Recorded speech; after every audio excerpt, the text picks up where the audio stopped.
சற்று முன் கிடைக்கப்பெற்ற மிக மிக முக்கியமான செய்தி ஒன்று வெளியாகி உள்ளது.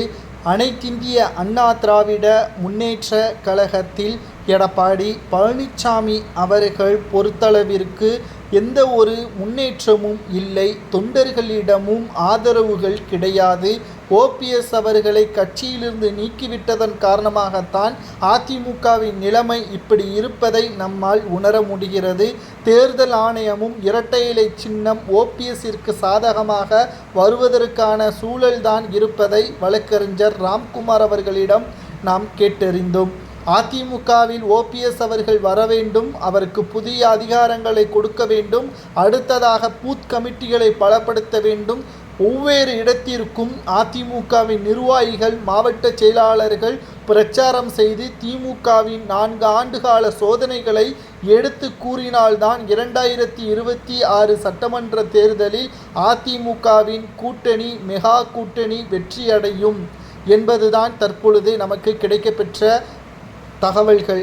தென் மாவட்டங்களும் சரி வட மாவட்டங்களும் சரி அதிமுகவின் தொண்டர்கள் தற்பொழுது சோர்வடைந்து விட்டார்கள். என்னதான் கட்சியில் பணங்களும் அனைத்து செல்வாக்குகளும் எடப்பாடி பழனிசாமியின் பின்னால் இருந்தாலும் தொண்டர்கள்தான் ஒரு கட்சிக்கான விழுதுகள் கூறலாம், வேர்கள் என்று கூட சொல்லலாம். அதிமுகவின் தொண்டர்கள் தலைவர்களால் புறக்கணிக்கப்பட்டால் நிச்சயமாக அந்த கட்சி வளராது.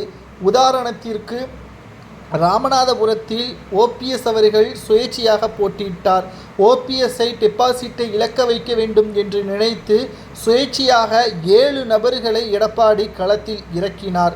ஆனால் அதிமுகவின் வேட்பாளர் தான் டெபாசிட்டை இழந்தாரை தவிர ஓபிஎஸ் இழக்கவில்லை, 2வது இடத்திற்கு வந்தார். இதிலிருந்து என்ன தெரிகிறது? இரட்டை இலையோ அதிமுகவோ இங்கு முக்கியம் கிடையாது. சரியான தலைவர் தான் அதிமுகவிற்கு தேவை. அவர்களுக்கு பின்னால் தான் நாங்கள் நிற்போம் என்று தொண்டர்களும் கூறி வருகிறார்கள். ஓபிஎஸ்ஸிற்கு புதிய அதிகாரங்கள் வேண்டும், இல்லை என்றால் அவரது புதிய கட்சியை வெற்றியடைய வழிவகுப்போம் என்பதையும் தற்பொழுது அதிமுகவின் நிர்வாகிகளிடமே தெரிவித்து வருகிறார்கள் தொண்டர்கள். இது மேலிடத்தில் எடுத்து கூறி எடப்பாடியின் மனம் மாறினால் நிச்சயம் அதிமுக வெற்றியடையும். உங்களது கருத்துக்களை கூறுங்கள். எடப்பாடி எடுத்த முடிவு சரியா, அல்லது அவர் ஓபிஎஸ்ஐ மீண்டும் அதிமுகவில் இணைத்து புதிய பதவி கொடுத்தால்தான் வெற்றியடைய முடியும் என்று தொண்டர்கள் கூறுவது சரியா என்பதை மறக்காம கமெண்ட் வாயிலாக கூறுங்கள்.